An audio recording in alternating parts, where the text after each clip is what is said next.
trying to clean out my brain. I don't know if I'm doing it right, though. Can you do this wrong? I spend so much of my life in here.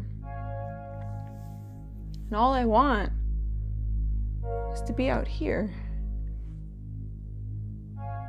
Everyone always says that meditation is really important for your creativity, but whenever I try it, I just feel like I'm ruminating. God, I can't even do nothing right. I think maybe I'll just rest for a little while.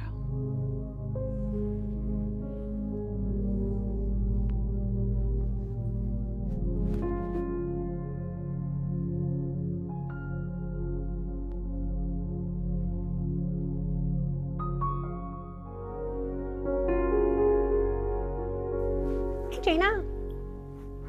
Jaina? Oh, hey Jaina. Hey, Dara. Are you... Yeah, I'm okay.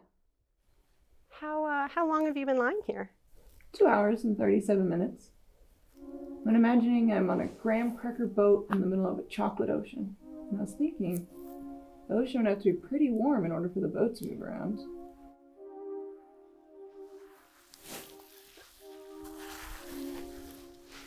How would the boat be powered?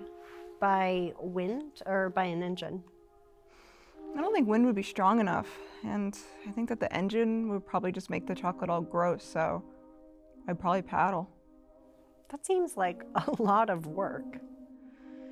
Ugh, Dara, I don't feel like moving. I can tell. Is this forever? No, just sometimes. Do you want some help? That'd be great. Okay, close your eyes. Now picture something you want. I don't think I want anything. Are you hungry? I could go for a little snack. What do you want? A donut. Okay, now open your eyes. Dara, Yes, Jaina. is there a donut floating above me right now? Yep. And it's gonna get away. Dara, get it. There's nothing I can do. Dara! You're gonna have to get up and get it. Shit, fine. Wow, look at that. Oh, curse you, donut. Hey, everyone. This is my friend Dara. She's a dancer and a choreographer. Want to dance? No. Nothing crazy. Just move it around like a silly little guy. I am a silly little guy. We'll start with something easy. We're gonna start with writing with our shoulders. We'll start with our names and we'll start with big letters. Okay? Yeah, let's go.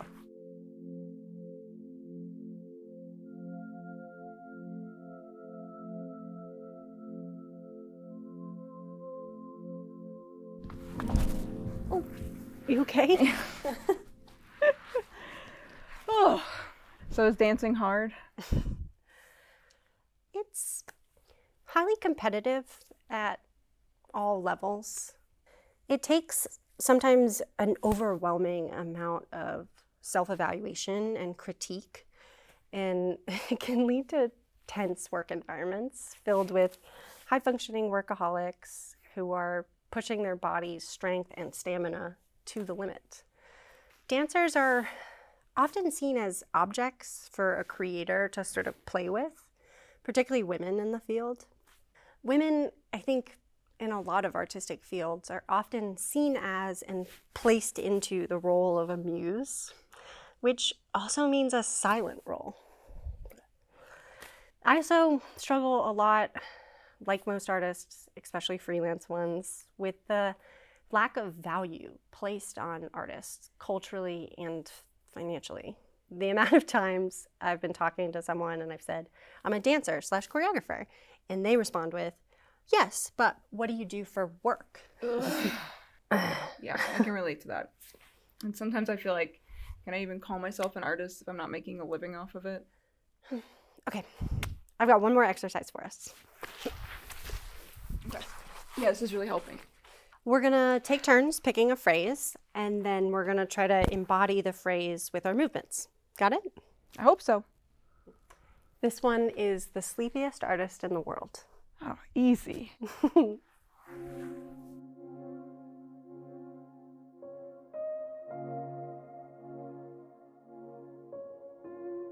Hey, Dara.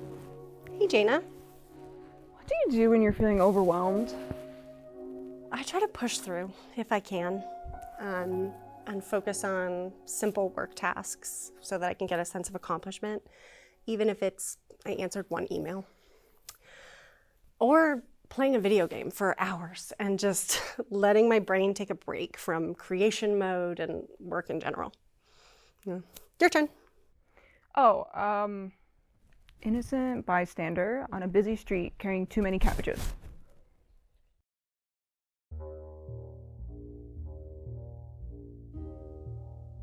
Another big one for me is giving back.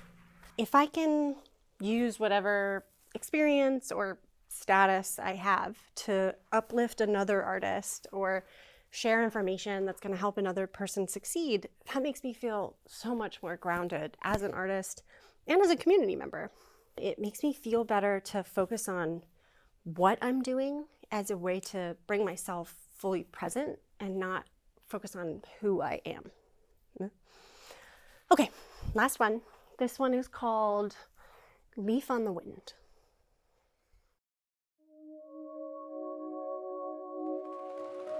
I like that. You're good at uplifting people. Thanks. And you're a good artist. You think I'm an artist? I've never thought of you as anything else. Thank you. Of course. I've got to go, but let's hang out soon. Totally.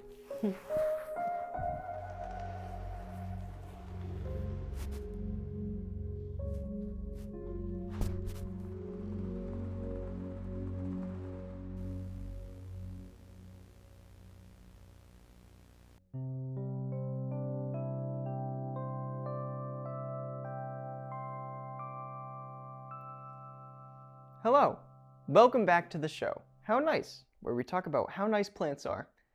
People don't usually find me boring. In fact, I'm a pretty interesting guy. My therapist thinks so. She's always saying, I'm gonna send you in for more studies. Can you believe that? People want to study me! Unfortunately, a lot of people think most plants are boring, especially ones that are ubiquitous in our landscape. One of those plants, for example, is oaks. People just don't care about them. They're everywhere. They dump leaves on people's lawns and makes them mad. You may be thinking, why would I care about such a boring tree? They don't even have pretty flowers to look at. I'm gonna make you pay for saying that. If you haven't guessed it yet, this week's episode is on oaks. Stop yawning! You may not care about oaks, but a shit ton of other people do. You will give them respect! By people, I mean bugs, and birds, and raccoons, and squirrels! Speaking of squirrels, let's talk about acorns. Acorns have some meat to them, which gives a good head start to the tree that's within. This always makes them incredibly valuable to seed predators. Fascinatingly enough, predators that eat the oak fetuses are the main distributors of the oak lineage. You see, when an acorn falls, it doesn't really move. They just stay there. Not unless someone else gives them help. Animals cache these tasty morsels for later in all sorts of locations. Of all those food caches, you're bound to forget some. Blue jays may bring their acorns up to a mile away from the parent plant. In their forgetfulness, they plant hundreds of oaks every year. Just a single bird. But aren't they gonna eat them, you say? Oh, now that it's a baby, you care? Typical. An oak sapling may only grow a few inches in the first 2-3 years of its life. They spend this time investing energy into establishing the root systems. Then, ever so slowly, they grow upwards toward the shade. Now, a tree will fall down and open up the canopy.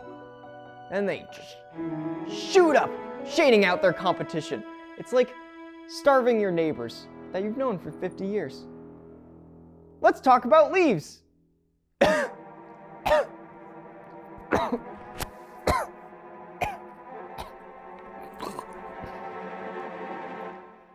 Oak leaves have a lot of tannins, which is unpalatable to most. Hasn't stopped the moths though. You see, oaks have been around so long that hundreds of insects, especially Lepidoptera, have evolved relationships with them. These little guys love to nibble up them leaves, and the oak is like, cool with it, I guess. I personally think they like to get eaten by all those caterpillars. I wonder what it feels like. Perhaps tingly.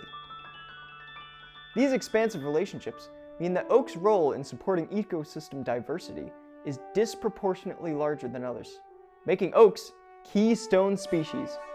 Who would have guessed that such a boring plant could be so fucking important? So there. I hope you're able to look at yourself critically and admit that you've been wrong your whole life. Oaks are not boring. You're the boring one. See how it feels when someone assumes things about you and they don't know anything about your life? It's a good lesson, isn't it? Well, if you'll excuse me, I have to be the subject of a study. Maybe I'll find out something about myself. Wouldn't that be nice?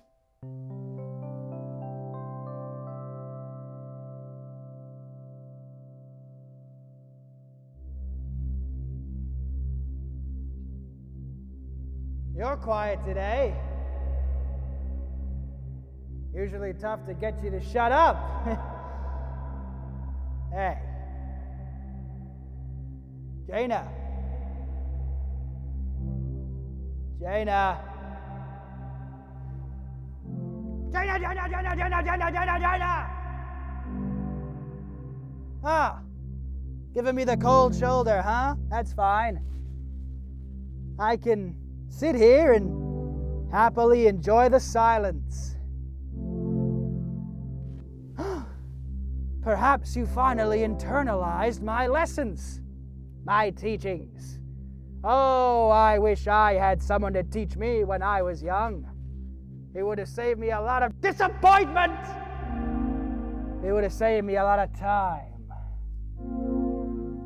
You'll thank me one day when you have a stable career, a home that you've bought. If you want more than what you've been given, then you'll have to take what's left.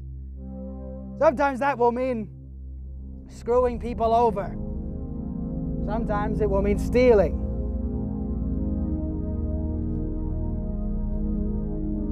I know it might sound like I'm just making this all up, but it's evident. Look around you, look at the earth. It is carved. Look, there. You can see the lines, entire portions scooped up. Can you hear me, Jaina? It's a game. Don't you get it? A big game. And in order to win, you have to cheat. All the big kids do it. You're so curious about the world, but you don't pay any attention to the most important thing there is. That force that permeates through all reality. Money! You're not going to thrive in this world until you understand money! Can you hear me?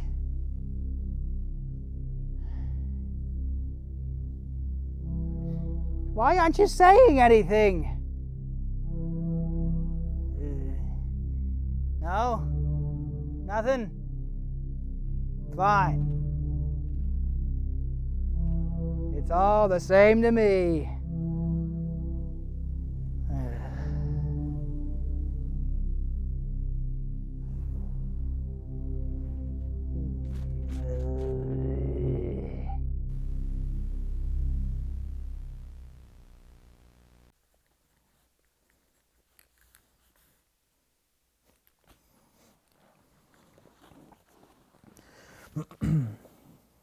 So, I was walking all through town looking for stories.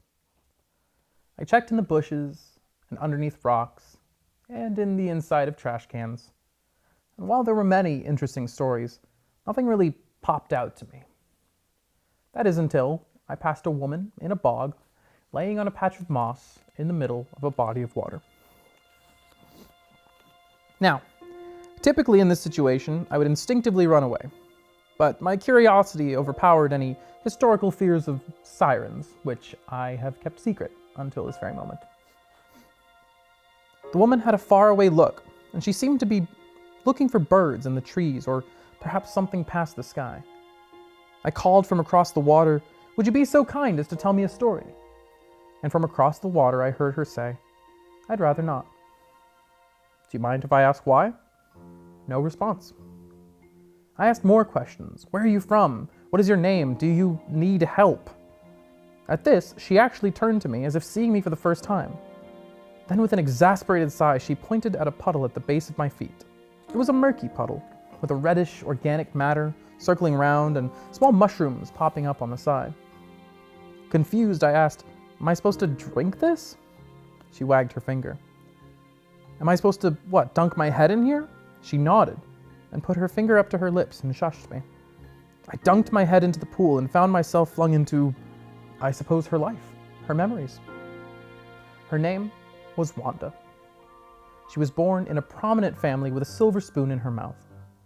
The youngest of 7 children, growing up her entire life was planned for her success.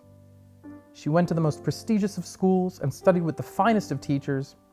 Every hour of her day was scheduled so that she would be a masterful harpist, a fiercely intelligent debater, and a strong sabreuse. That's a fencer who uses a saber blade. And when she came out of that gilded machine, she entered the world of corporate finance. The next few years of her life was a time of acquisition. She acquired a house with a yard as large as a forest. She acquired a husband that her family would approve of. And she acquired everything there was to acquire. And when she realized this, something inside of her began to shift out of place. Or perhaps into place. What was important to her began to change. One day, her handsome husband came from the house with a glass of lemonade and approached her on her hammock and said, "I want us to start a family." She was laying on the hammock looking up, and with a deep breath she said, "I'd rather not." Lemonade spilled on the grass. Then, her mother and father came to the house, and by that time it was night, and they urged her to reconsider. As the night air chilled, they said, "You must go back in your house." To which she said, "I'd rather not." The clouds passed and revealed the moon, and her family's reasoning became demands, until her strong husband scooped her up and brought her up to bed. The following day, they said it was the beginning of the work week, and it was time to go in. "I'd rather not," she said. And they explained about the expenses and the expectations and the exceptional life she was meant to live. But this did not sway Wanda, and she lay looking out the window, perhaps for birds or something past the sky.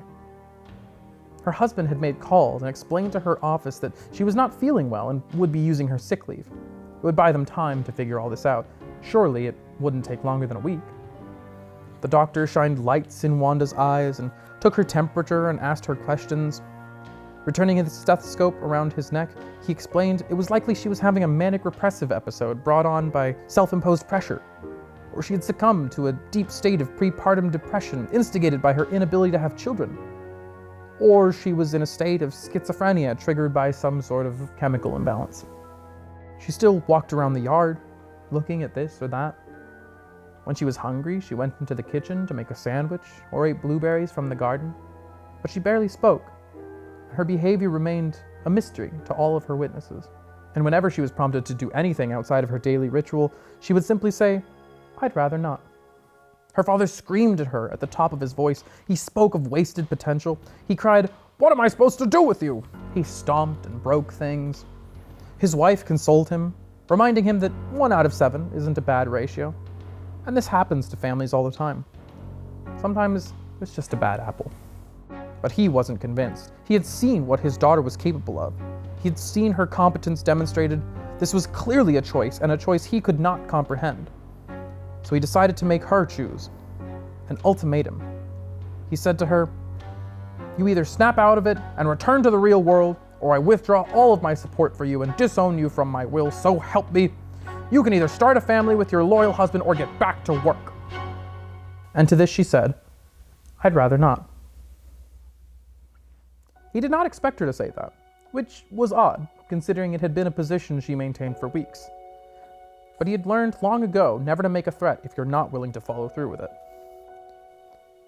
So he called the doctors and asked for his daughter to be picked up and brought to the asylum. As they continued to call for legal consultation on how to maintain their daughter's assets, Wanda was walking barefoot across the yard and toward the forest, where she might find some peace and quiet. I pulled my head from the pool, gasping. I looked at Wanda and saw her staring at me with a mild amusement before returning her gaze to the sky. I felt guilty for disrupting her peace, and conflicted from having peered into her life. Catching my breath, I called one last time. I said, I will leave you be. I'm sorry. Will you please grant me permission to share your story with others? And with a smile, she closed her eyes and said, I'd rather not.